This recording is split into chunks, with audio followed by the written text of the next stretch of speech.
Empezaré por el final. Y lo primero que os voy a decir es que creo que este año vamos a ganar pasta.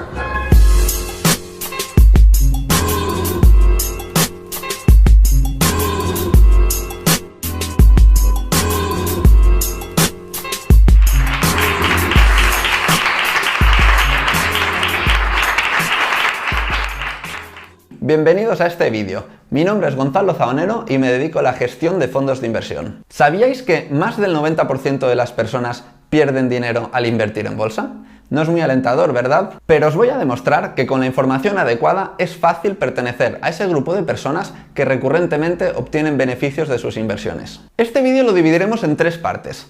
En la primera, introduciremos los mercados financieros. Os explicaré qué es la bolsa, los motivos por los que los precios suben y bajan, así como los distintos tipos de inversor que existen para que descubráis cuál se adecua más con vuestra personalidad. Esta parte está pensada para aquellas personas con pocos o nulos conocimientos del mercado.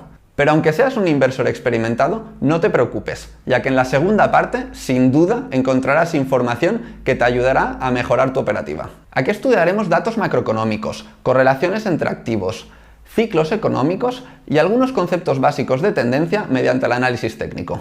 Mi intención no es enseñaros estrategias de trading o nada similar, sino que quiero que aprendáis cuándo debemos o no debemos estar en los mercados, ya que si sois capaces de evitar las grandes caídas, os aseguro que ya tenéis mucho ganado en vuestro éxito como inversores. En la tercera y última parte, que en mi opinión es la más importante, hablaremos de la psicología en los mercados. Veremos cómo funciona la psicología de las masas, pero sobre todo aquella que debemos aplicar sobre nosotros mismos. Durante este vídeo os encontraréis con un gran volumen de información, de modo que espero que estéis concentrados y en plenas facultades para poder aprovecharla al máximo.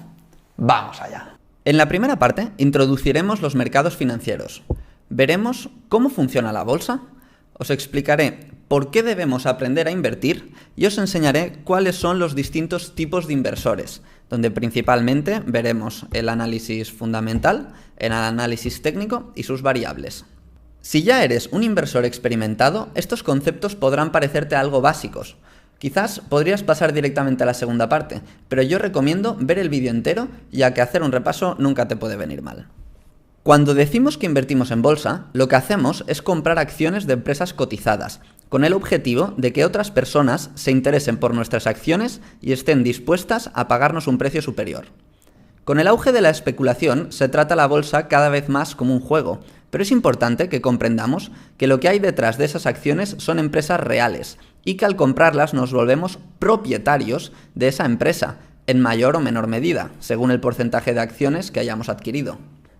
El precio de las acciones sube o baja en función de la oferta y la demanda. Habitualmente se dice, de una forma equivocada, que cuando la bolsa sube es porque ha habido muchos compradores y cuando la bolsa baja es porque ha habido muchos vendedores. Esto no es cierto, ya que siempre hay el mismo número de compradores que de vendedores. El motivo por el que las bolsas suben es porque los compradores están dispuestos a pagar precios superiores y el motivo por el que las bolsas bajan es porque los vendedores están dispuestos a aceptar precios inferiores por sus acciones. ¿Y cuál es el motivo por el que la gente decide comprar o vender? Todo gira en torno a los beneficios de las empresas. Las cotizaciones de las empresas reflejan una mezcla entre los resultados actuales y las expectativas de los resultados futuros. Por eso, cuando aparece una buena noticia, como un buen dato macroeconómico o la resolución favorable de un evento geopolítico, las cotizaciones suben, ya que los mercados enseguida descuentan que esas noticias influirán favorablemente sobre los resultados de las empresas. En el corto plazo, las bolsas pueden ser ruidosas y en ocasiones se alejan mucho de la realidad. Esto se debe a que a menudo el mercado valora, con un exceso de optimismo o pesimismo, la repercusión que tendrán las noticias o eventos sobre los beneficios de las empresas.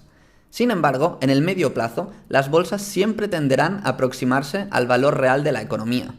Es por eso que es importante que aprendamos a detectar en qué momento nos encontramos realmente. De esta forma, conseguiremos aprovechar las euforias y los pánicos a nuestro favor, en vez de ser uno más del rebaño. Seguramente habréis oído que la bolsa es un juego de suma cero. Esto significa que para que tú puedas ganar, alguien debe perder.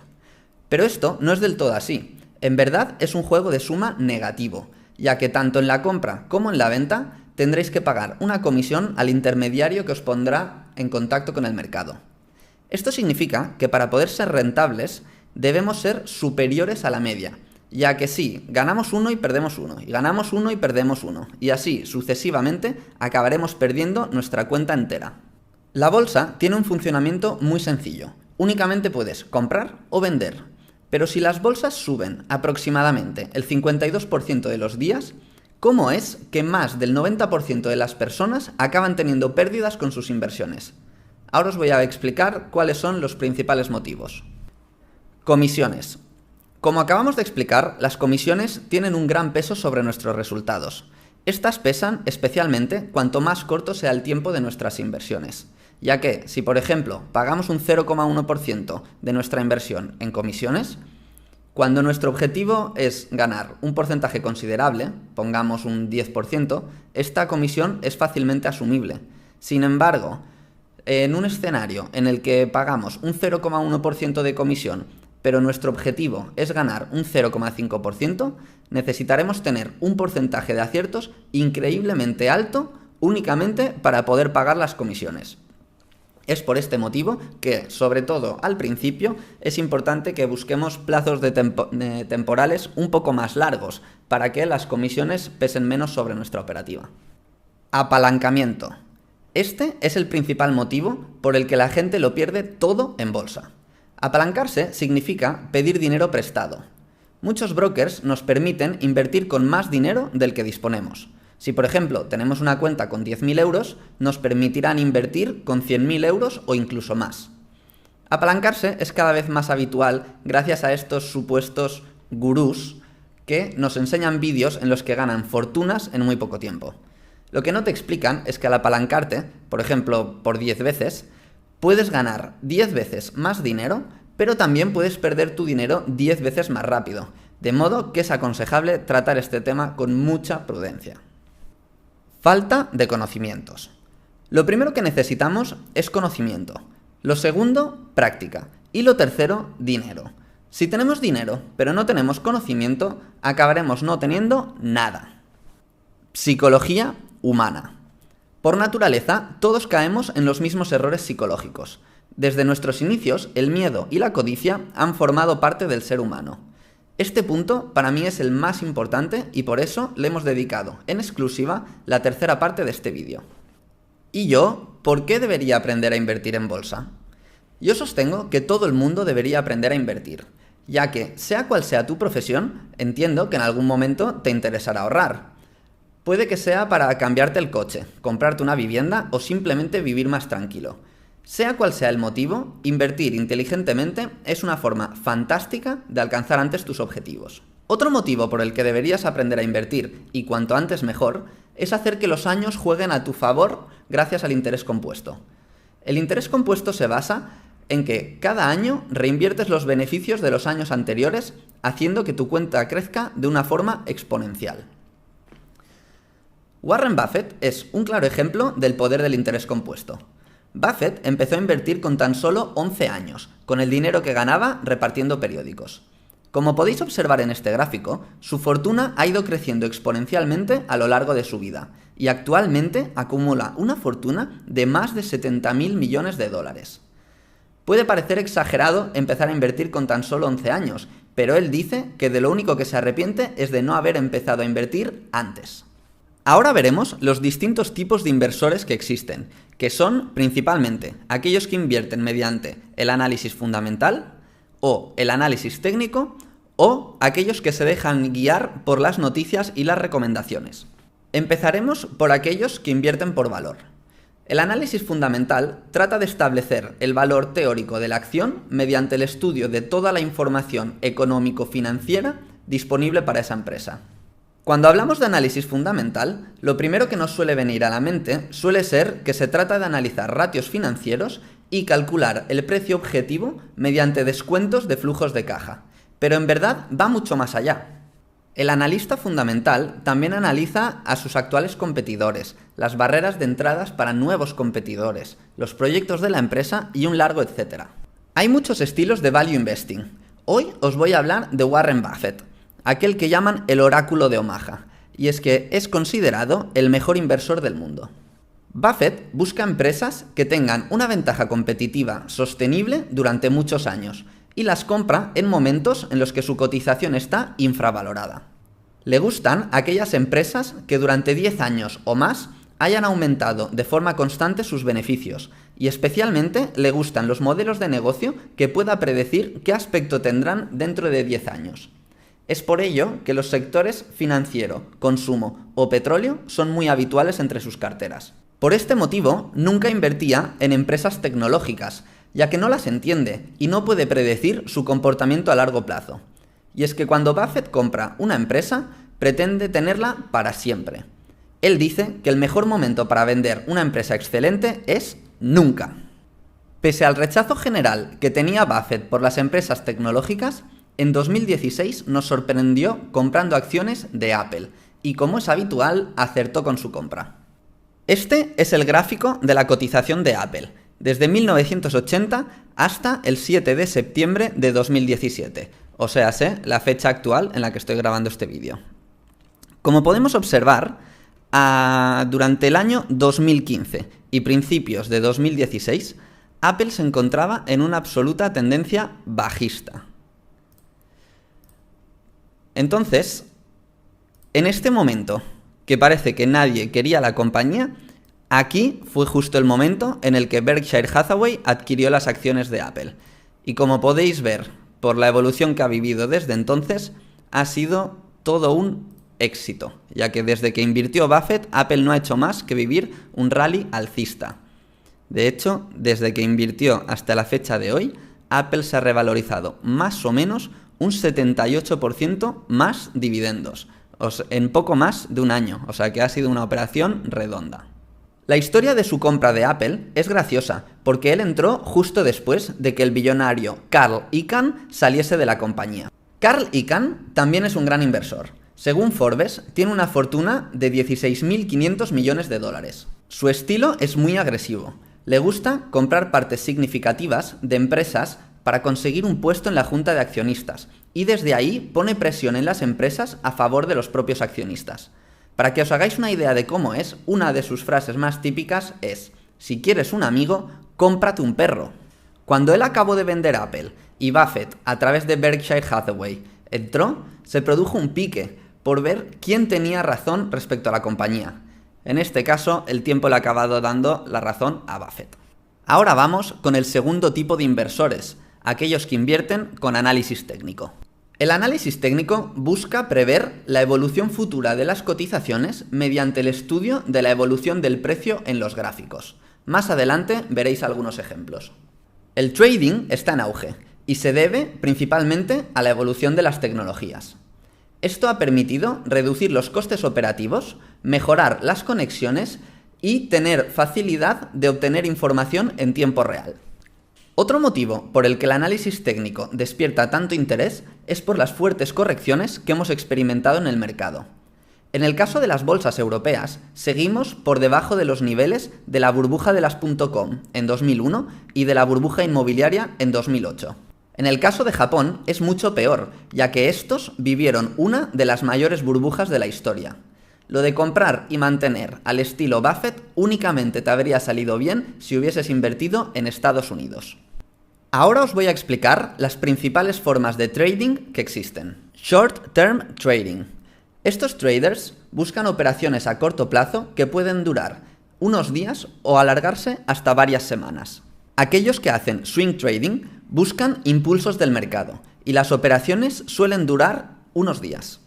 Los day traders abren y cierran las posiciones durante el mismo día, de modo que nunca están en el mercado cuando éste está cerrado. El scalping es el day trading en su máxima expresión. Es la forma más agresiva de operar que existe, ya que las operaciones suelen durar pocos minutos. Por último, vamos con el grupo de inversores que invierten cuando leen alguna noticia o porque alguien les ha recomendado comprar una acción. Poco podemos decir de este inversor, salvo que suele tener el fracaso asegurado. Juega para pasárselo bien, entra en las inversiones sin tener un plan y va improvisando sobre la marcha. Al no tener formación, probablemente caerá en todos los errores psicológicos inherentes del ser humano. De modo que lo tiene muy difícil para obtener rentabilidades en el largo plazo. Y ahora os preguntaréis, ¿y tú qué tipo de inversor eres? Pues yo la verdad es que soy un mixto. Algunas de mis estrategias se basan únicamente en el análisis fundamental, pero utilizo el análisis técnico para acertar el timing de las entradas y salidas. De igual forma que cuando me intereso por una empresa al encontrar un patrón técnico en sus gráficos, me gusta mirar por encima sus números. Esto va un poco en contra de la premisa del análisis técnico, que supone que el precio lo descuenta todo. Pero al tener que dar explicaciones de mis operaciones, me gusta comprobar que no haya nada muy raro en sus números, para curarme en salud. En cuanto a las distintas formas de trading, me inclino más por el short-term trading o el swing trading. El day trading lo utilizo en ocasiones puntuales. Se podría decir que soy un day trader oportunista, pero me gusta buscar plazos algo más largos, ya que no estoy dispuesto a pasarme muchas horas haciendo day trading. Yo pienso que lo importante es encontrar el estilo que más se adecue a tu personalidad y que sea compatible con tu estilo de vida. ¿Y qué es mejor, análisis fundamental o análisis técnico? El analista fundamental calcula el precio objetivo de las empresas. Compra aquellas que coticen con descuento y se espera hasta que el mercado llegue a su objetivo. En cambio, para el analista técnico, el timing lo es todo, ya que éste únicamente busca coger los principales movimientos del precio y salirse durante los periodos bajistas. Volvemos a lo mismo, no hay una forma mejor que la otra. Históricamente, los de análisis fundamental y los de técnico se tenían demonizados. Los de fundamental decían que el análisis técnico no se cumple y los de técnico decían que el fundamental estaba obsoleto. Esto sigue ocurriendo, pero cada vez menos. Hoy en día ves que muchos gestores de análisis fundamental incluyen gráficos en sus informes y justifican sus inversiones con patrones técnicos. Tanto en el campo del análisis fundamental como en el técnico hay gestores que han obtenido grandes beneficios durante décadas. Lo importante es que operéis de la forma que os sintáis más a gusto. Ahora os demostraré cómo, de una forma sencilla, podremos ser capaces de detectar las principales recesiones y periodos bajistas. En esta segunda parte os enseñaré los principales ciclos bursátiles, la correlación de las bolsas con algunos datos macroeconómicos, principios de diversificación, una fórmula muy sencilla pero muy eficaz de gestión del riesgo y, con análisis técnico, con unos conocimientos muy básicos, seremos capaces de detectar la tendencia principal y sumarnos a ella. Estos 5 puntos nos permitirán preservar nuestro capital, que debería ser nuestra principal prioridad. Como ya habréis notado, me encantan las frases de Warren Buffett y aprovecho la situación para citaros una de sus frases más célebres que dice que en la bolsa hay 2 reglas. La regla número 1 es no perder dinero nunca y la regla número 2 es no olvidar la regla número 1. El éxito en las inversiones radica en gestionar bien nuestras pérdidas. Si somos disciplinados y controlamos bien nuestros riesgos, los beneficios llegarán. Empezaremos viendo los ciclos bursátiles.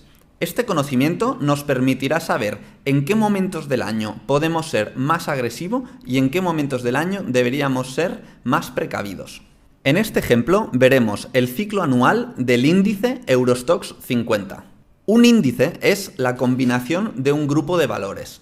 El Eurostoxx 50 está compuesto por las 50 empresas más grandes de la eurozona. Y su evolución nos da una idea del comportamiento de las bolsas europeas. En el gráfico que tenéis enfrente podemos ver el comportamiento del Eurostoxx 50 durante los últimos 20 años.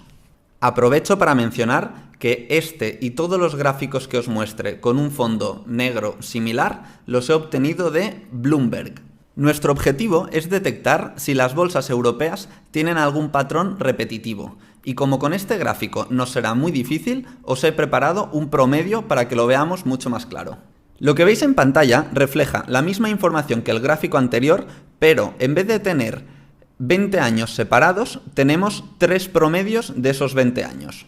Para que lo podáis interpretar, os explico que la línea azul es un promedio de los últimos 10 años.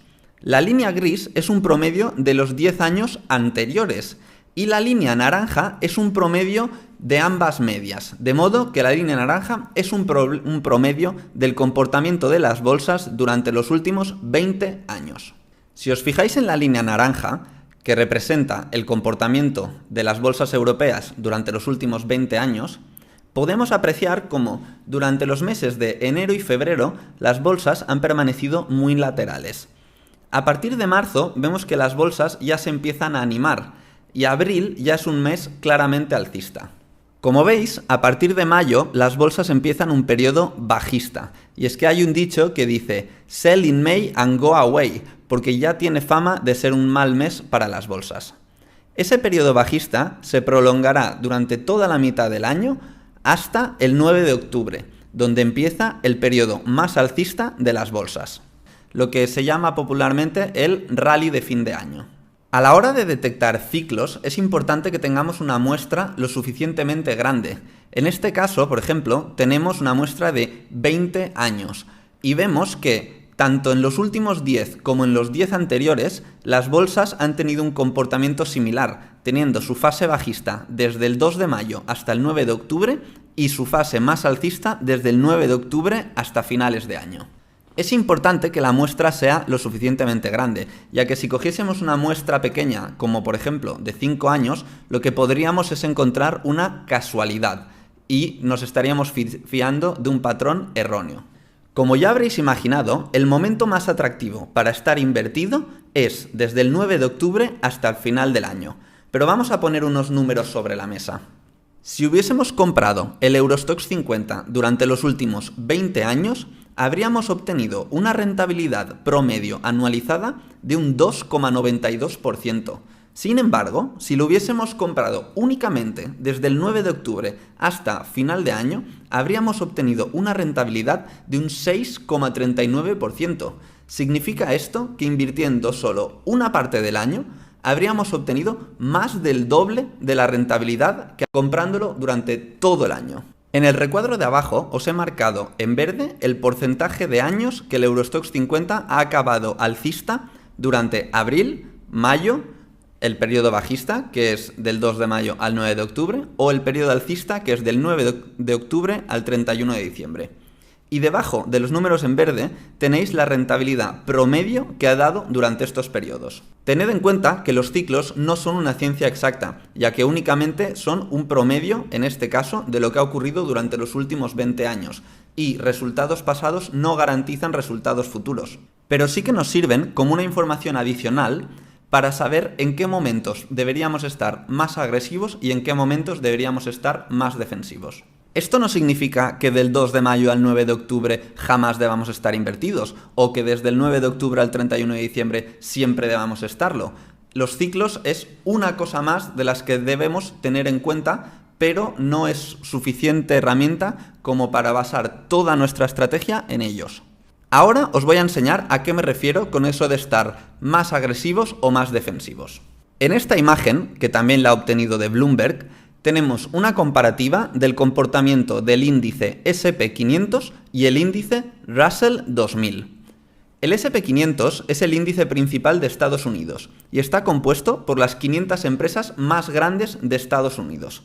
El Russell, en cambio, está compuesto por 2.000 empresas, de modo que son empresas de una capitalización mucho menor. Como vemos, ambos índices tienen una correlación absoluta, pero lo que vemos es que en los periodos alcistas el Russell sube más que el S&P 500, mientras que en los periodos bajistas también el Russell cae más que el S&P 500. Podríamos decir que son lo mismo, pero el Russell es más volátil que el S&P 500. Esto nos demuestra que las empresas pequeñas tienden a subir y bajar con más fuerza que las empresas grandes.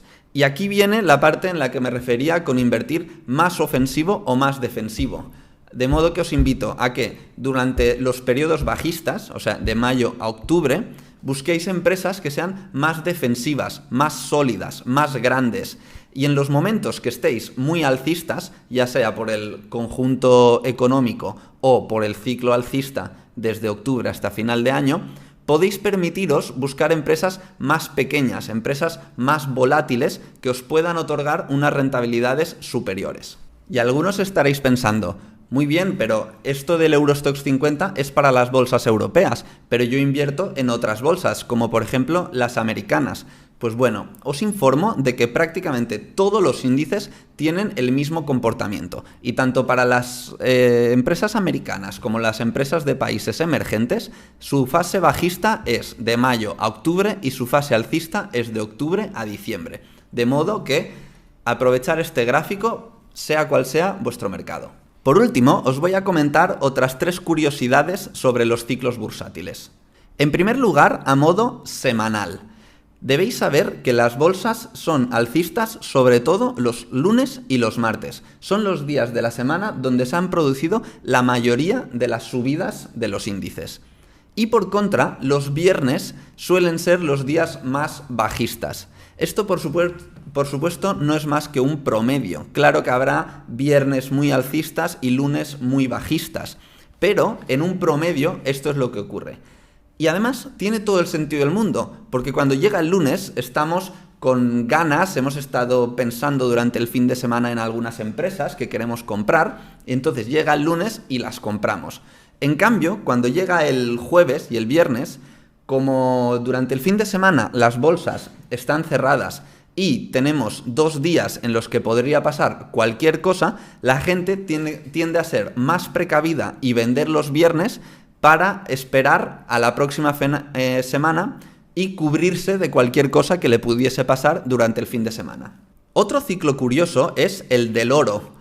El oro, sus mejores meses son agosto y septiembre.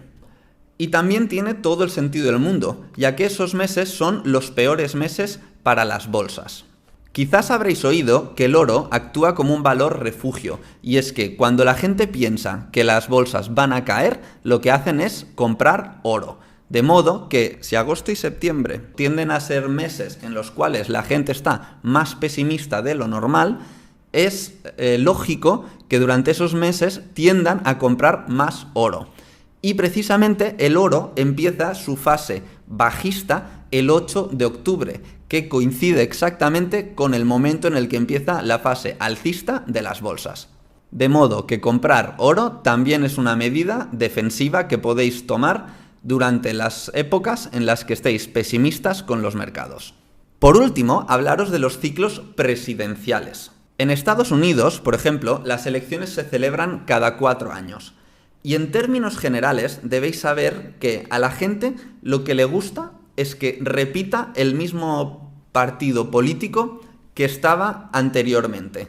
A la gente no le gustan los cambios. Los inversores, cuando ya conocen a un político, pues será mejor o peor, pero ya saben lo que hay. En cambio, cuando viene un político nuevo, provoca incerteza, porque aún no puedes estar seguro de cómo lo va a hacer. Entonces, las bolsas en general celebran positivamente que el partido político repita y celebran entonces negativamente que cambien el partido político. Además, sea cual sea el partido que está en el gobierno, de los 4 años el segundo tiende a ser el peor. Nuevamente repito, todo esto que os estoy explicando no son más que estadísticas que en el largo plazo nos pueden ayudar, pero espero que nadie se vuelva loco tomándolas demasiado en serio y tomándolas como único criterio para vuestras inversiones. Esto únicamente debe ser un complemento al resto de la información que tengáis. Hasta aquí con los ciclos. Ahora os voy a enseñar de una forma muy sencilla cómo podéis mirar algunos indicadores macroeconómicos para averiguar la direccionalidad que tomarán los mercados durante los próximos meses. El gráfico que veis en pantalla lo he obtenido de Bloomberg y es la correlación entre la bolsa americana con la tasa de desempleo americana. La línea negra es la evolución del S&P 500, o sea, la evolución de las 500 empresas americanas más grandes. La línea azul, en cambio, es la tasa de desempleo americana, el porcentaje de americanos desempleados. Como veis, la tasa de desempleo y las bolsas americanas tienen una correlación inversa absoluta. La tasa de desempleo es uno de mis indicadores macroeconómicos favoritos por varias razones. En primer lugar, por la fuerte correlación inversa que tienen con las bolsas, y además es que es muy lógico. Al principio del vídeo explicábamos que las bolsas al final lo que harán es perseguir lo que hagan los beneficios de las empresas.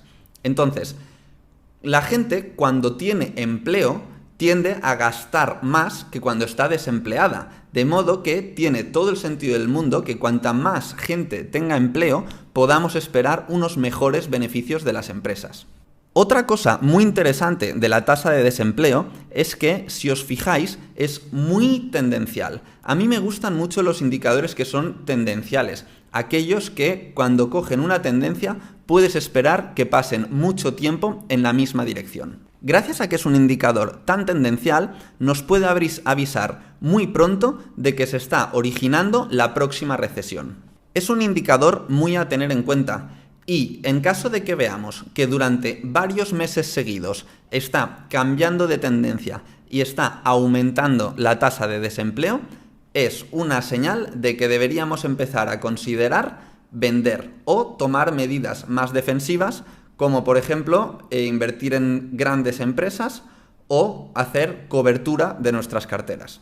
Por hacer cobertura me refiero a que apostemos por unas empresas a que subirán y por otras empresas a que bajarán, ya que en la bolsa no podemos ganar dinero únicamente cuando las empresas suben, sino que también podemos ganar dinero cuando las empresas bajan. Estos gráficos e indicadores macroeconómicos los he obtenido del programa Bloomberg, que es un programa que no está al alcance de la mayoría de las personas, puesto que es un programa extremadamente útil, pero tiene un coste bastante elevado. Digamos que la versión más sencilla cuesta unos 2.000 euros al mes. Pero no os preocupéis porque la mayoría de la información que os estoy enseñando podemos obtenerla también por internet.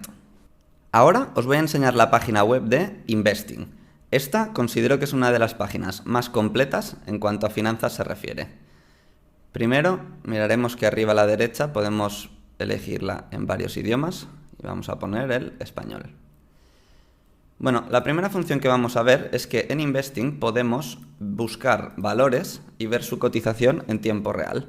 Pues si por ejemplo quisiésemos buscar los futuros del S&P 500, pues aquí lo escribimos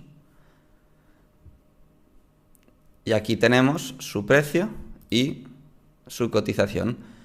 En este caso, cada vela son 15 minutos, pero aquí podemos hacer que cada vela sea un día, una semana, un mes.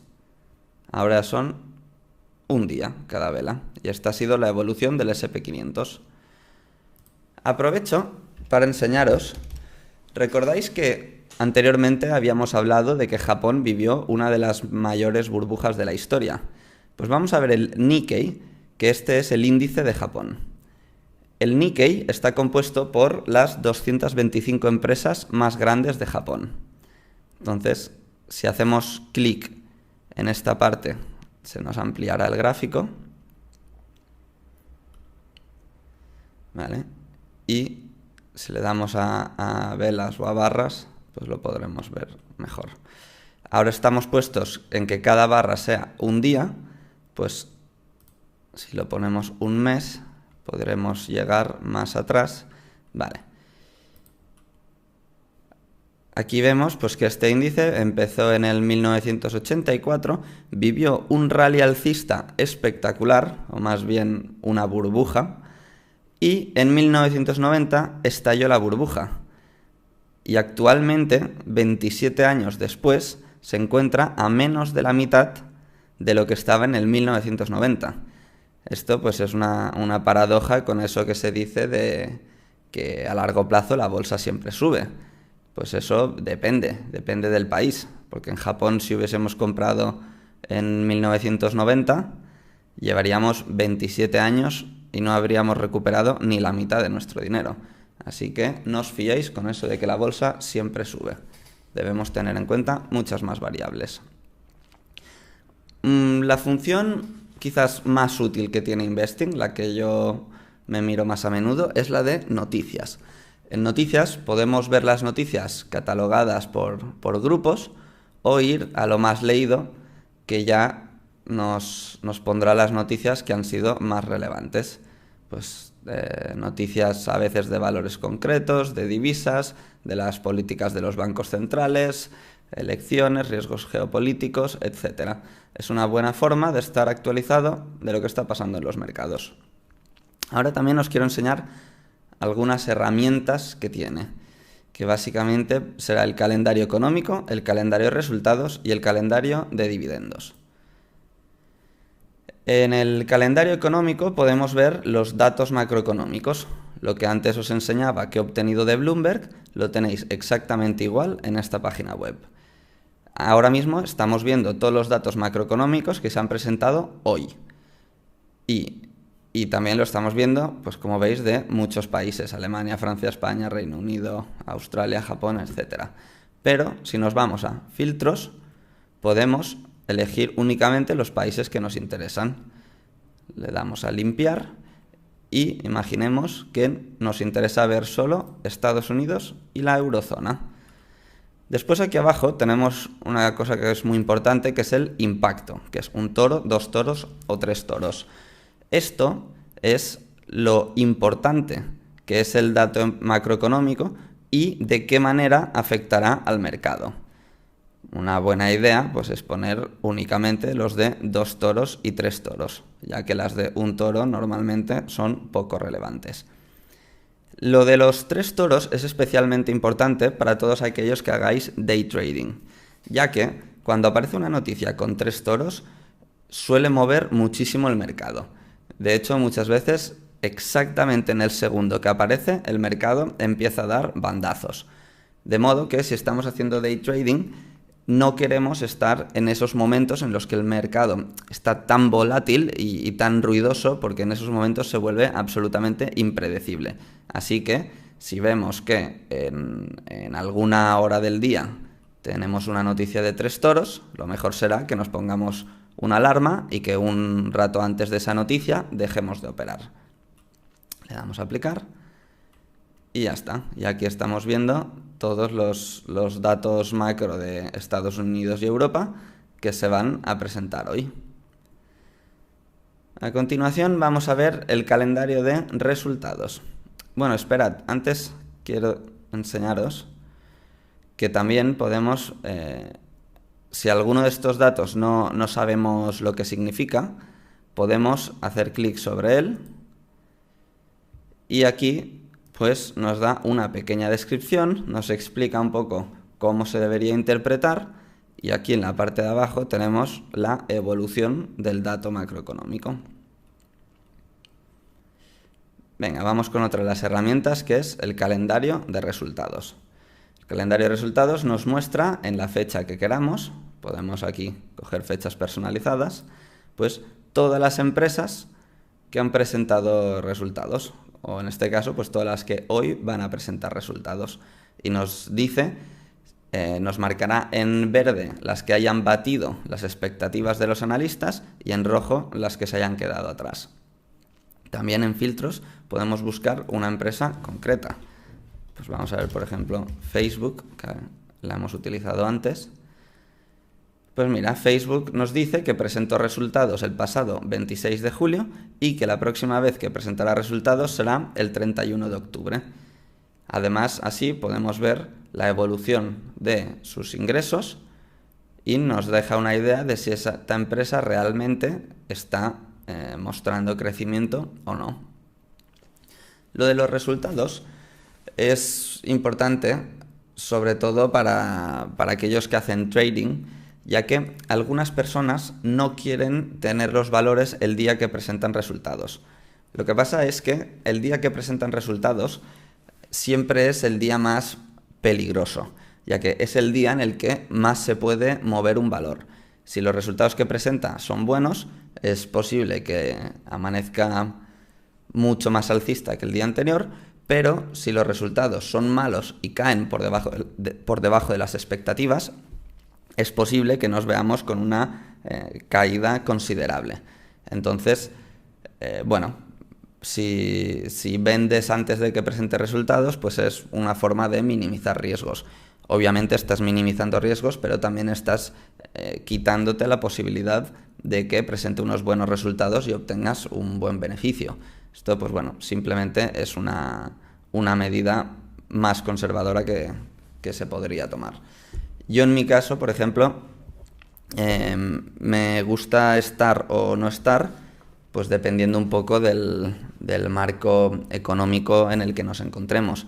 Si la economía lleva varios trimestres mostrando crecimiento, las empresas tienden a mejorar sus ingresos, pues entonces estoy más inclinado a estar los días en los que presenten resultado.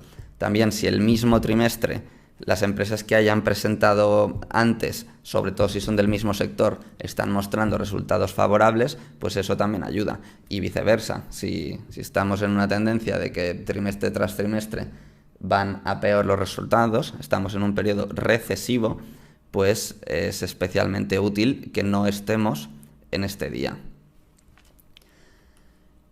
Por último, vamos a ver el calendario de dividendos. Aquí, pues nos aparecen los valores, la fecha del pago del dividendo y el porcentaje que corresponde al dividendo que nos pagan. Aprovecho la ocasión para aclarar una duda muy típica de los dividendos. Hay gente que se cree que cuando una empresa te paga un dividendo, lo que va a hacer es regalarte la rentabilidad que da ese dividendo. La rentabilidad que estamos viendo aquí. O sea, pues que si Albany la tuviese yo el día 6 de octubre, me regalaría un 1,29%. O hay casos pues mucho más exagerados. Vemos Cato paga un dividendo de un 9,79%. Bueno, esto obviamente no es así. Porque si Cato el 25 de septiembre nos regalase un 9,79%, pues el 24 de septiembre estaríamos todos comprando esta empresa.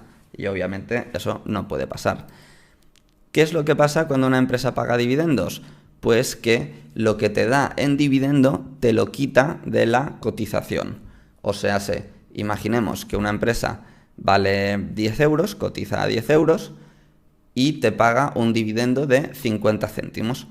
Entonces, el día que te lo pague, tú, en vez de tener una empresa que valga 10 euros, pasarás a tener una empresa que valga 9,5 euros y tendrás 50 céntimos en efectivo, ya que la empresa lo habrá quitado de su cotización para dártelo a ti.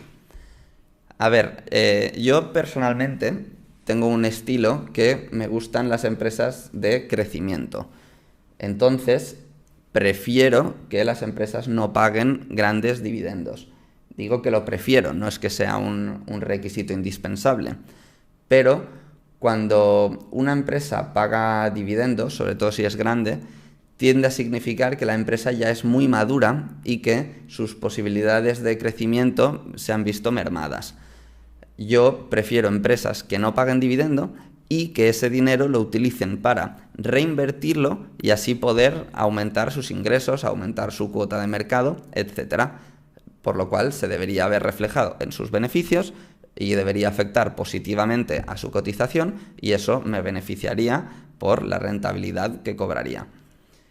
¿Cuándo sí que me gustan las empresas de dividendos altos? Pues en periodos en los que quiero estar más defensivo, ya sea por el momento del ciclo en el que estamos o porque es un momento en el que no acabo de ver tan claro que la bolsa vaya a tener un buen comportamiento. Como hemos explicado antes, las empresas defensivas son menos volátiles, son menos arriesgadas y bueno, tiene sentido porque son empresas muy sólidas y esas son las que pagan buenos dividendos normalmente. Pues como veis, la página web de Investing es una página muy completa que tiene muchas funciones y os animo a que las trasteéis un poco a ver si encontráis algo que sea de vuestra utilidad. La parte de noticias, pues por lo menos mirarlas 1 o 2 veces por semana y así estamos más actualizados de lo que está pasando en los mercados y en la... Ahora nos vamos con unos conceptos básicos de diversificación. Cuando hablamos de diversificación nos referimos a tener varias empresas en vez de una para repartir el riesgo entre ellas y no estar tan expuesto a lo que pueda pasar con una única empresa. Diversificar es muy importante, ya que es una forma de reducir la volatilidad de nuestra cartera, además de eliminar riesgos.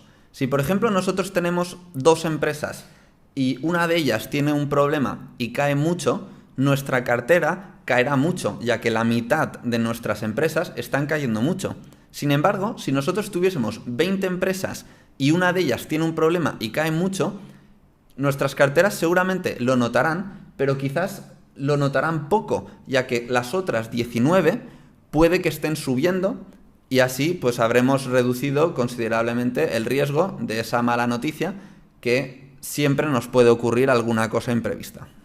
Ahora bien, cuando diversificamos es importante que escojamos activos que estén descorrelacionados, o sea, activos que no vayan siempre en la misma dirección. El gráfico que veis en pantalla, que he obtenido de Bloomberg, es una comparación entre el Banco Santander y el Banco BBVA. La línea blanca es el Banco Santander y la verde es el Banco BBVA.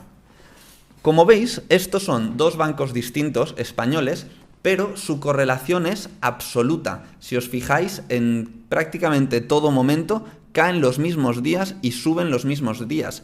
De modo que decir que estoy diversificado porque tengo Santander y BBVA es un terrible error, ya que tener estos dos bancos es casi lo mismo que tener el doble de uno de ellos. Algunas cosas que podemos hacer para tener una correcta diversificación es buscar empresas de sectores distintos, de países distintos, de mercados distintos, algunas que sean más grandes, otras más pequeñas, unas empresas de grande crecimiento y otras empresas más sólidas, más de valor. Y entonces a la pregunta, ¿cuanto más diversificado mejor? Pues bueno, eso depende. El gráfico que veis en pantalla nos enseña lo que es el riesgo sistemático y el riesgo no sistemático. Por riesgo no sistemático entendemos aquel riesgo que podemos evitar gracias a diversificar. Y por riesgo sistemático entendemos aquel riesgo que por mucho que diversifiquemos no podremos evitar. A veces pasan eventos que afectan a todas las bolsas en general. Hay veces que han pasado cosas que han hecho que más del 90% de las empresas caigan. Entonces, si el 90% de las empresas van a caer, tu cartera caerá. Tengas 10 empresas o tengas 500, sin duda. Además, como veis, los beneficios de reducir riesgo mediante diversificación caen exponencialmente. De modo que cuando tienes pocas empresas, cada empresa que añadas es una importante reducción del riesgo, pero, por ejemplo, si tienes 50 empresas y pasas a tener 60 empresas, la reducción del riesgo no es mucho mayor. O, por ejemplo, si tienes 50 empresas y pasas a tener 100 empresas, no tienes la mitad de riesgo, ni mucho menos. Yo os recomendaría que tengáis como mínimo 5 empresas y que sean de distintos sectores y, a ser posible, países. Y si podéis tener algo más cercano a 10 o 20 empresas, aún mejor. Yo, por ejemplo, normalmente tengo un mínimo de 50 empresas. También es verdad que yo en el trabajo me encuentro con unos problemas de liquidez y no puedo invertir tanto como quisiese en algunas empresas. Entonces también me veo obligado, también por política de empresa, a invertir en muchas más empresas. No es necesario tener 50, pero sí que diría que intentad tener un mínimo de 10 empresas. Aunque esto, como todo, va a gusto del inversor. Vamos a ver el concepto de gestión del riesgo. La gestión del riesgo es vital, sobre todo para los traders, ya que nos permite sobrevivir a rachas grandes de pérdidas. Cuando tú haces trading, por muy bueno que sea tu sistema, por muchos filtros que estés poniendo para elegir tus entradas, es inevitable que en algún momento te encuentres con una racha considerable de operaciones perdedoras. Entonces, la gestión del riesgo lo que hará es que, por muy grande que sea esa racha, jamás te puedas ver en ocasión de perder un porcentaje excesivamente grande de tu cartera. Os voy a enseñar una sencilla fórmula para gestionar el riesgo que nos permitirá arriesgar en cada operación el mismo porcentaje de nuestra cartera. El motivo por el que queremos arriesgar en cada operación la misma cantidad de dinero es porque nosotros nunca podemos estar seguros de cuál es la operación buena. Si estuviésemos seguros no haríamos muchas operaciones, haríamos únicamente aquella. Pero como jamás tienes absolutas garantías de que esa vaya a ser la buena, lo importante es que las trates a todas por igual, las trates a todas como una dentro de una serie de operaciones que tú esperas que a largo plazo te den rentabilidades, pero que a modo individual eres consciente de que pueden salir perdedoras. Para enseñaros esta sencilla fórmula, voy a abrir el Excel y voy a hacerlo en directo con vosotros. Lo primero que identificaremos es el tamaño de nuestra cuenta y el riesgo por operación. Supongamos que tenemos una cuenta de 10.000 euros y queremos arriesgar en cada operación un 1%. Entonces cogeríamos los 10.000 y los multiplicaríamos por 0,01. Esto significa que lo que buscamos es que en caso de que nuestra operación salga perdedora, perdamos únicamente 100 euros, o sea, un 1% de nuestra cuenta en este caso. Esto lo hacemos porque si perdemos como máximo 100 euros por operación, significa que para que nos arruinásemos deberíamos tener una serie de 100 perdedoras, ¿vale? Y esto, si tienes un sistema efectivo, es difícil que ocurra, debería ser muy difícil. Además, cuando lo hacemos en porcentaje, si nuestra cuenta va bajando, nosotros también iríamos bajando el riesgo por operación. Imaginemos que tenemos una serie larga de perdedoras y nuestra cuenta baja a 9.000 euros. Pues entonces nuestro riesgo de operación también caería. Así que incluso en los peores escenarios siempre podremos seguir manteniendo un riesgo que hará que no podamos nunca perder la cuenta entera. Después lo que vamos a hacer es calcular el precio de entrada y el precio del stop loss. Una orden de stop loss es una orden que ponemos en el mercado para limitar nuestras pérdidas. Por ejemplo, yo podría decir que el precio de entrada es de 10 euros y la orden de stop loss la voy a poner a 9,5 euros. Esto significa que si yo entro a 10 euros y pongo un stop loss en 9,5, en caso de que el precio baje hasta 9,5 euros, el programa, el broker, automáticamente venderá mis acciones. Con esto lo que he conseguido es limitar mi pérdida. Estoy consiguiendo no perder, pues en este caso, más de un 5% de mi inversión. Entonces, ahora vamos a calcular el riesgo por acción. De modo que cogeremos el precio de entrada y el precio stop loss, que nos dará 50 céntimos. Este es el riesgo por acción. Significa que si yo únicamente tuviese una acción a 10 euros con un stop loss en 9,5, en caso de llegar a 9,5, yo perdería 0,50 euros. Por último, vamos a calcular el número de acciones a comprar. En la cuenta vamos a volver a poner 10.000 como teníamos inicialmente, por lo tanto el 1% supone un riesgo de 100 euros, que por cierto yo recomiendo que jamás arriesguemos más de un 2% en una operación. Yo siempre arriesgo menos del 1%, pero no deberíamos nunca pasar del 2%. Entonces, para calcular el número de acciones que debemos comprar, lo que hacemos es coger el riesgo por operación y lo dividimos entre el riesgo por acción. Y entonces nos dice que si nosotros queremos perder 100 euros, en caso de que nos salte el stop loss a 9,5, lo que debemos hacer es comprar 200 acciones. Si os fijáis, pues si compramos 200 acciones a 10 euros, será comprar 2.000 euros, que si perdemos un 5% supondrá una pérdida de 100 euros. Y es así como hemos conseguido que, sean cuales sean los números, sea cual sea mi cuenta podría ser de 25.000 euros y mi precio de entrada pues podría ser de 45,2 y el precio de salida de 37, me los estoy inventando. Sea cual sea mis números, En todo momento sabré cuántas acciones tengo que comprar para mantener mi riesgo constante, para mantener el mismo riesgo en cada operación.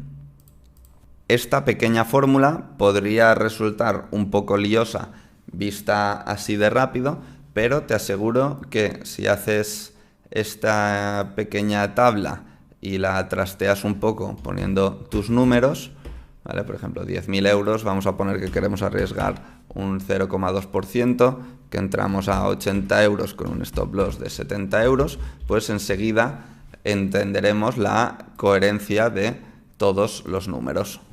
Además, deberíamos guardar una tabla como esta, ya que nos permitirá calcular siempre el número de acciones que hemos de comprar muy rápidamente.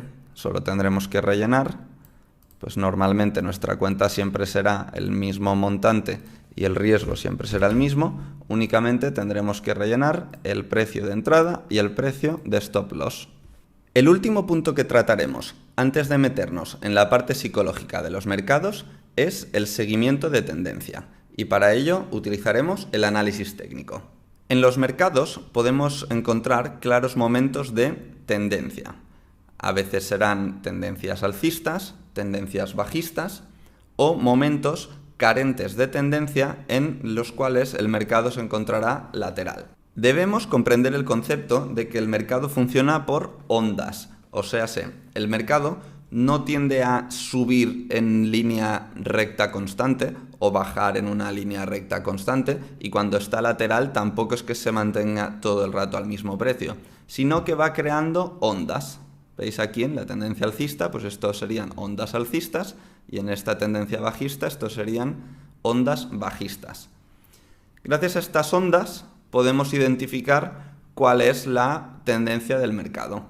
Consideraremos que el mercado está en tendencia alcista cuando en estas ondas veamos que hace mínimos y máximos ascendentes. ¿Veis? Aquí los máximos cada vez está uno encima del otro y los mínimos están cada vez uno encima del otro.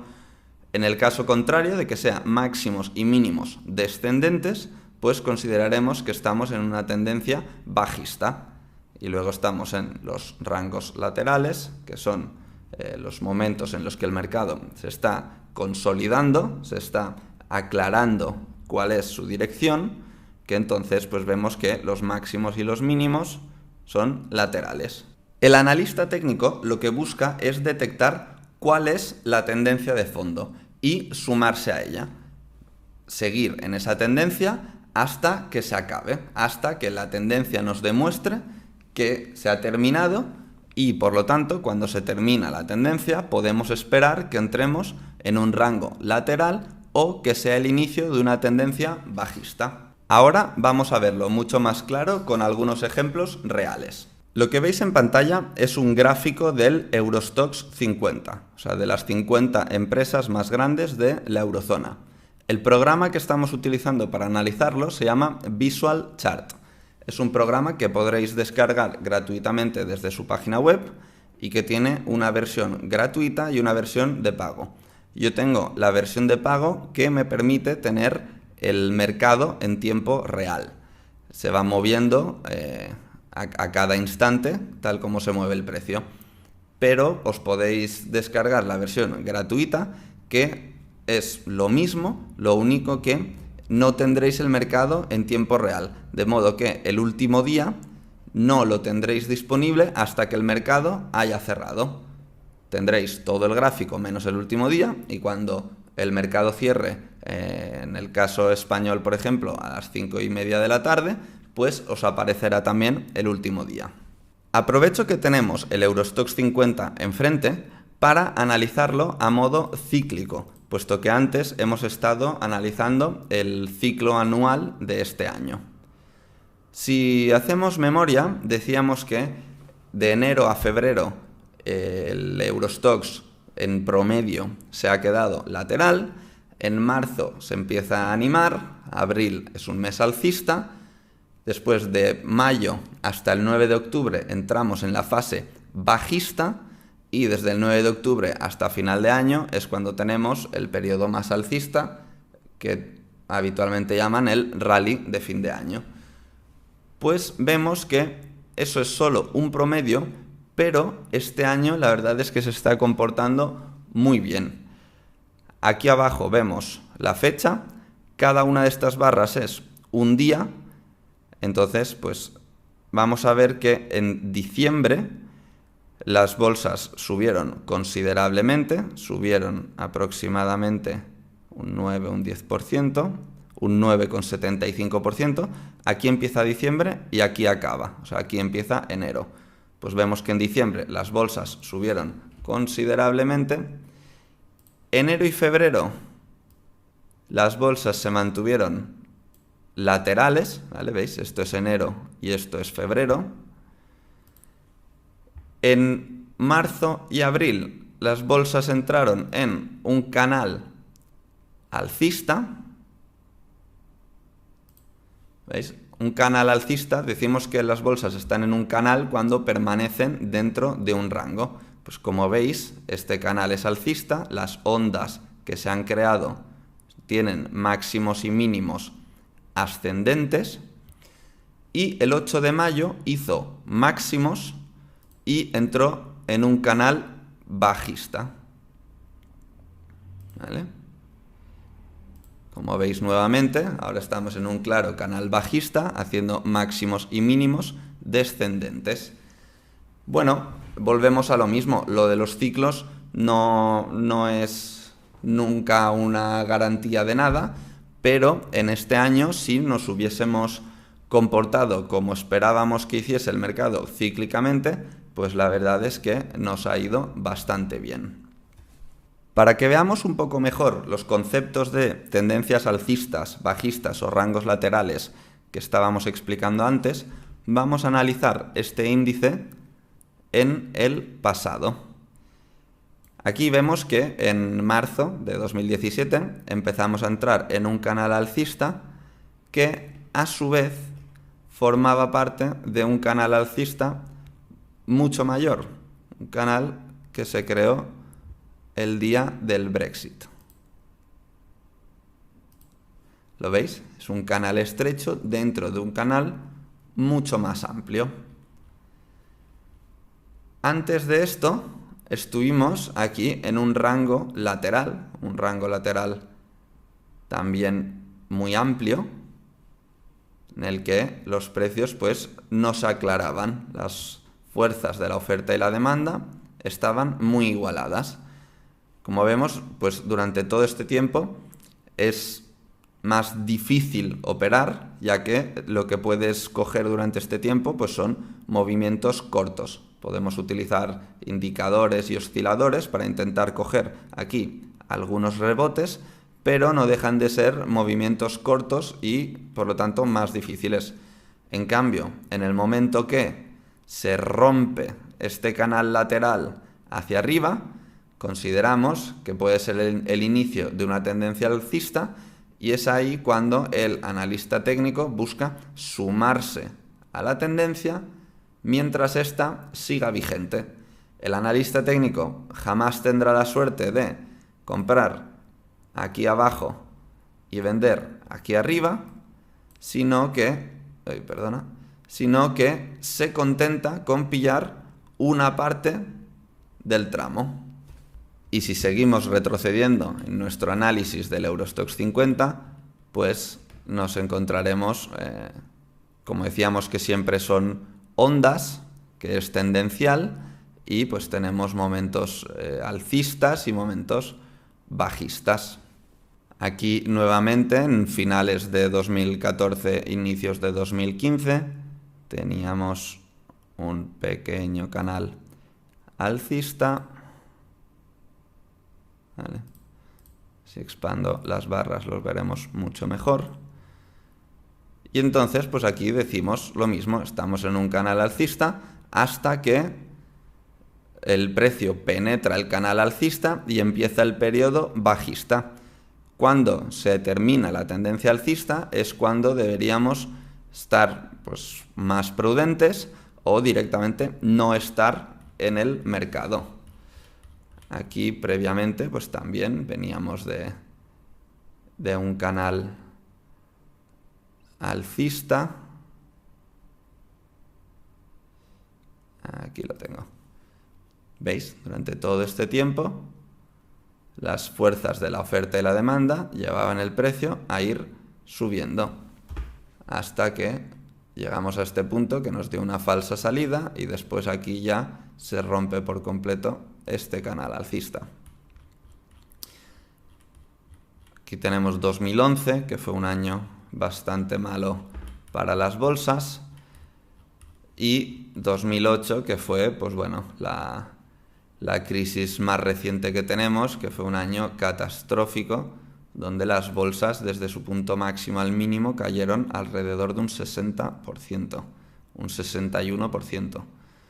Pues bueno, como decíamos aquí previamente, antes de la crisis del 2008, también habíamos vivido una fuerte tendencia alcista, ¿vale?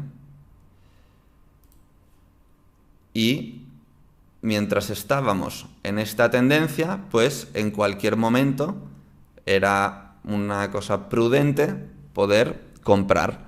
Pero en el momento que se rompe la tendencia alcista, es el momento en el cual pues tenemos que o vigilar o cubrirnos, o incluso podemos contemplar el directamente abandonar el mercado. Imaginaros, pues si conseguimos coger una parte de estas tendencias fuertes y conseguimos evitar la mayoría de estas caídas fuertes, pues conseguiremos unos resultados mucho mejores que la media del mercado. Y bueno, ahora estaréis pensando, sí, muy bien, lo que estás haciendo es analizar el pasado, pero aquí lo complicado está en predecir el futuro. Y si estás pensando eso, pues desde luego tienes toda la razón. Pero lo que hacemos es analizar el pasado para detectar patrones, para esperar que nos podamos encontrar con patrones similares en el futuro. El futuro, pues, no está escrito. Quizás cuando vosotros veáis este vídeo tendréis más información de la que yo dispongo ahora mismo, pero yo ahora mismo, pues, no puedo saber dónde estará la bolsa dentro de 1, 2 o varios meses. ¿Qué es lo que sí que puedo hacer? Tener mis previsiones, que las basaré pues en cómo está la economía, los datos macroeconómicos, los resultados empresariales, los eventos geopolíticos. Ahora mismo el evento más destacado y más peligroso es la tensión entre Estados Unidos y Corea del Norte. Pues no podemos saber todo esto a la perfección, cómo afectará a los mercados, pero lo que sí que podemos hacer es reaccionar a cómo afectarán. Yo pienso que siempre es más importante nuestra capacidad de reaccionar que nuestra capacidad de predecir lo que pasará, ya que las predicciones fallan más que una escopeta de feria. Las predicciones de los analistas e incluso de órganos oficiales como el Fondo Monetario Internacional fallan a menudo, de modo que escuchémoslas, pero no nos fiemos excesivamente de ellas. Lo importante es que sepamos reaccionar a los nuevos eventos y que tengamos un plan, ¿vale? Yo ahora mismo, pues mi plan es muy fácil, estamos en una tendencia bajista y no tengo intención de hacer grandes cosas hasta que no salgamos de esta tendencia bajista. Yo ahora no sé si esto romperá este canal bajista y empezará a subir. Si veo que el precio rompe el canal bajista, pues podría ser el inicio de una tendencia alcista y podría contemplar entrar otra vez más agresivamente. Además coincidiría con el inicio de la fase alcista del año, por lo cual podríamos estar más optimistas de lo normal. El escenario ideal pues sería que lo rompa, que corrija un poco, corregir es que baje un poco y que nuevamente vuelva a subir. Entonces ya nos estaría creando máximos y mínimos ascendentes, y ya pues tendría más garantías de que esto pues podría ser el inicio de una nueva tendencia alcista.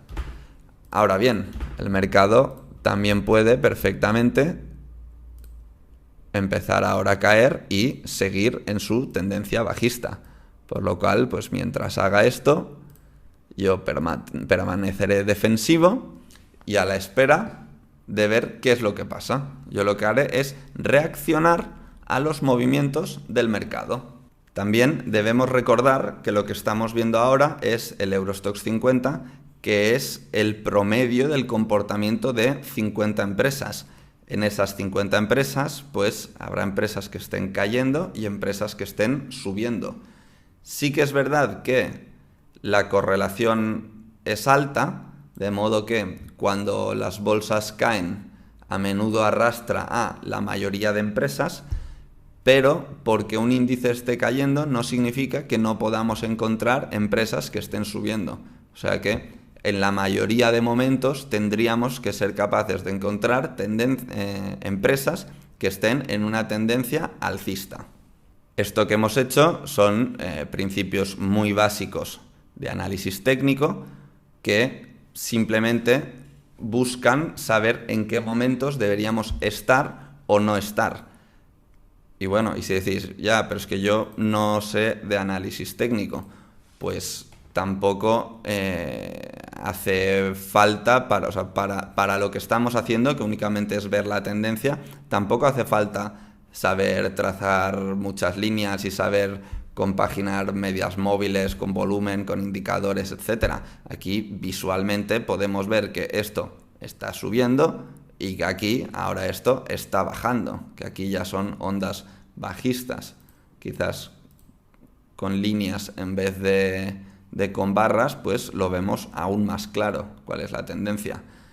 Así que os animo a que tengáis presente cuál es la tendencia principal del mercado, cuál es la tendencia a medio plazo y a largo plazo, y que intentéis sumaros a aquellas tendencias potentes y que intentéis permanecer más prudentes cuando se acaben esas tendencias, cuando veamos que los máximos y mínimos dejan de ser ascendentes. Ahora vamos a hablar de los mayores errores psicológicos que puedes cometer en los mercados. Estos son: negarte a aceptar que has cometido un error, no tener paciencia, improvisar y pensar constantemente en los resultados. Cualquiera de estos errores puede hacer que la mejor de las estrategias se convierta en una estrategia perdedora. Y por increíble que parezca, hay mucha gente que peca de los cuatro. Ahora voy a detallar cada uno de estos errores y te aconsejo que tomes notas y que te las leas una y otra vez hasta conseguir interiorizar perfectamente estos conceptos. De nada servirá todo lo que hemos visto anteriormente si no eres capaz de controlar tus emociones. Y por contra, si eres capaz de no caer en ninguno de estos errores, tienes el éxito casi asegurado. Nuevamente me voy a respaldar en una de las máximas de Warren Buffett que dice: un inversor necesita hacer muy pocas cosas bien si evita grandes errores. No es necesario hacer cosas extraordinarias para obtener beneficios extraordinarios. Negarte a aceptar que has cometido un error. El ego es nuestro peor enemigo en los mercados. A menudo la gente prefiere alimentar su ego que alimentar su cuenta bancaria. Caen en el error de pensar que solo pierdes dinero una vez vendes las acciones. Y eso es una premisa absolutamente falsa. Seguro que alguna vez habéis escuchado la frase que dice: cuando recupere, vendo. ¿Recordabais que explicábamos que la bolsa es un juego de suma cero? Que para nosotros ganar alguien tiene que perder, o sea, nosotros debemos hacerlo bien y que otro sea el que cometa los errores. Pues nosotros podemos ganar dinero gracias a que existe esta frase: cuando recupere, vendo. Si la gente no pensase así, los mercados serían extremadamente competitivos. Su afán por no cerrar una operación con pérdidas, cosa que dañaría su ego, les lleva a menudo a promediar a la baja. Eso significa que en vez de aceptar una derrota, lo que hacen es comprar más y más acciones para poder recuperar antes. El problema es que nunca sabemos cuánto puede caer una acción. Imaginaros cuánto de fatal habrá sido el resultado de aquellas personas que durante los estallidos de las burbujas se empeñaron en comprar más y más acciones pese a estar en una clara tendencia bajista, en vez de aceptar que se habían equivocado y vender. Seguramente esas personas se protegían bajo el argumento de que la bolsa está barata, pero por favor meteros en la cabeza que el concepto caro y barato en la bolsa no existe, todo es relativo. Y desde luego no puedes llegar a ese argumento únicamente diciendo que está barato porque la bolsa ha caído. Antes hablábamos de que incluso haciendo las cosas muy bien, es normal que perdamos el 40 o hasta el 50% de las operaciones. Si nos equivocamos, lo que hemos de hacer no es enrocarnos con nuestra decisión, sino que hemos de aceptar nuestro error, vender y a por otra. Es verdad que habremos perdido una batalla, pero aquí no hemos de ganar todas las batallas, hemos de ganar la guerra. Las prisas serán nuestro peor enemigo en los mercados. Os recuerdo que lo que buscamos aquí no es hacernos ricos rápidamente, sino obtener unos beneficios constantes año tras año. No os dejéis llevar por el canto de las sirenas, por lo que digan los analistas o por lo que diga el gurú de turno. Vosotros debéis tener vuestra metodología, ser fiel a ella y esperar a que el mercado os dé las señales correctas. Os recuerdo que nadie nos obliga a estar en todo momento en el mercado. A veces en la bolsa no hacer nada es hacer mucho. Un error habitual es perseguir al mercado cuando ya llegamos tarde. Si nosotros teníamos que haber entrado en una operación hacía un tiempo y ya estamos llegando con retraso, lo mejor es dejarla correr. Suele pasar que pensamos que esa es una gran operación y que no nos vendrán nuevas hasta vete tú a saber cuándo. Pero creedme, el mercado nos dará oportunidades constantemente, todas las semanas. Así que no os sepa mal dejar pasar una operación. Si ya no estáis a tiempo, si no habéis estado anteriormente en esa situación, dejar esa operación y esperar a la siguiente. Improvisar no nos traerá nada bueno, ya que nos hará tomar decisiones basadas en nuestras emociones. Al invertir en bolsa debemos ser metódicos, debemos ser disciplinados. En definitiva, debemos ser como un robot. Antes de hacer una operación, debemos haberla estudiado previamente. Hemos de estudiar cuáles son los distintos escenarios y tener un plan para cada uno de ellos. Y si nos encontramos en una situación en la que nunca hemos estado, en vez de improvisar, la dejamos correr y a por la siguiente. Recordad que os vais a enfrentar contra los mejores del mundo y no van a dejar que les arrebatéis el dinero tan fácilmente. Lo primero que tenemos que hacer es haber estudiado previamente, haber ideado una metodología en la que confiemos, en la que nos sintamos a gusto, y una vez creemos de verdad en nuestra metodología, ceñirnos a ella. Ir cambiándola constantemente hará que no nos dé los resultados que buscamos y que no sepamos si realmente la metodología era buena o no. Nunca debemos dejar de aprender. En el maravilloso mundo de los mercados, todos somos y seremos por siempre estudiantes, de modo que jamás debemos conformarnos y siempre debemos buscar aprender cosas nuevas. Por último, debemos evitar pensar constantemente en los resultados. No pensar en el dinero es la parte más difícil. Esto no te permite pensar con claridad. Por eso es tan importante tener claro cuál es tu plan. Cuando tienes claro ese plan, ya has contemplado todos los posibles escenarios y lo que es más, los has aceptado. Tienes que olvidarte de que vas ganando un poco o perdiendo un poco. Has de interiorizar que las subidas y las bajadas forman parte del juego y que tú estás pensando en el largo plazo. Bueno, sé que en este vídeo había muchísima información, quizás demasiada para alguien que está empezando en los mercados financieros, pero es que me quería asegurar de que cualquier persona, fuese cual fuese su nivel, pudiese encontrar en este vídeo cosas de valor. Entonces la única forma de conseguir esto era que en el tiempo posible volcar la máxima cantidad de información posible. Pero bueno, lo tenéis grabado en vídeo. Una de las ventajas es que podéis verlo tantas veces como necesitéis. Os sugiero que toméis notas, porque creo que todo cuanto hemos visto en este vídeo es importante. No ha habido nada que considere que es de relleno. Así que espero que lo aprovechéis al máximo. Y yo por mi parte, pues voy a aprovechar para deciros que estoy muy contento de que estéis aquí, de que forméis parte de esta comunidad, porque al fin y al cabo los que estamos aquí es porque estamos buscando más, más de todo, ¿no? Más sentirnos más autorrealizados, tener más conocimiento, más confianza, más motivación, tener más sueños, pero a la vez estar más preparados que nunca para alcanzar esos sueños. Y es que esto es lo que le desearía a todo el mundo, es lo mejor que le puedo desear a alguien. Entonces, bueno, pues deciros eso, que estoy muy contento de teneros por aquí. Así que bueno, gracias a todos.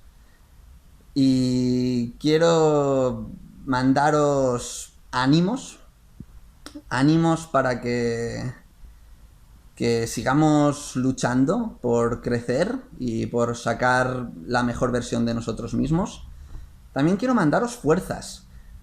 Fuerzas sobre todo para aquellos momentos en los que las cosas se nos complican y que a veces es inevitable que demos un paso hacia atrás, pero cuando retrocedamos lo importante es que saquemos fuerzas de donde sea para tomar impulso y que volvamos a la carga más fuertes que nunca, ¿vale?